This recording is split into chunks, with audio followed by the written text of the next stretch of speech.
is that we're spending more than we're taking in. We're still doing that. I mean, despite some of the reductions in spending that I've advocated for and voted for, some of which those spending reductions were bipartisan, passed the House, and set it in bipartisan fashion, signed into law by the President. It's a small step forward.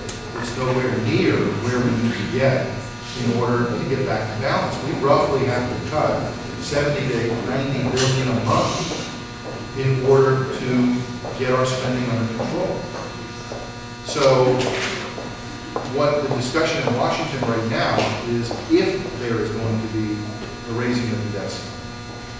There are several things that have to accompany it in order to fundamentally change how the government of Washington spends your money. And I would say there's three components. Number one, you need immediate short-term spending reductions to start to get our immediate budgets back into balance. Secondly, you need some long-term spending reductions. So long-term obligations, we've got to come up with some solutions as to how to reduce those unfunded liabilities. And then finally, process and procedure change so we don't get in this situation as a country in the future. Look, I think most of us agree that there's no one party who got us here. There's been many people in power over a long period of time who got us to this point. So we now need to acknowledge that as a country. We need to recognize that. But we've got to do the right thing and say enough is enough. We're spending too much money. And you've got to change that philosophy and that public policy approach. We have not seen a bill crafted yet. As you may know, there's a working group with Vice President Biden and members of the House and the Senate trying to come up with an agreement. I'll give you an example. If the debt ceiling request for raising it is $1 trillion, what House members are saying is that you have to, at least at a minimum, have $1 trillion in spending reductions, if not more. So what about add a little bit of, the revenue that we have lacked since Reaganomics? Since the Republican Party hero decided that revenue was an evil. You're going to lose double under rate. Well, in terms of revenue,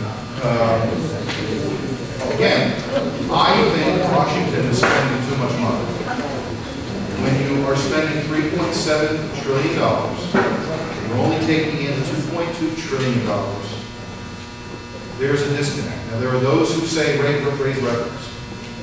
How many people want me to vote for tax increases to get to that $3.7 trillion?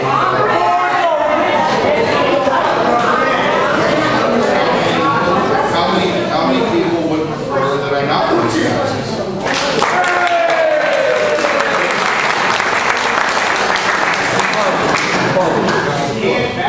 Ladies and gentlemen, I think that we can meet our objectives and our obligations and responsibilities. But Congress needs to be forthright with the country. We need to know the truth on how your dollars are being spent. And I think our first obligation is to find ways to be more effective and efficient in managing the country. Let's try to put that public policy in place first before we look at any other, revenue-generating public policies. I want to thank everybody for coming. Thank you very much.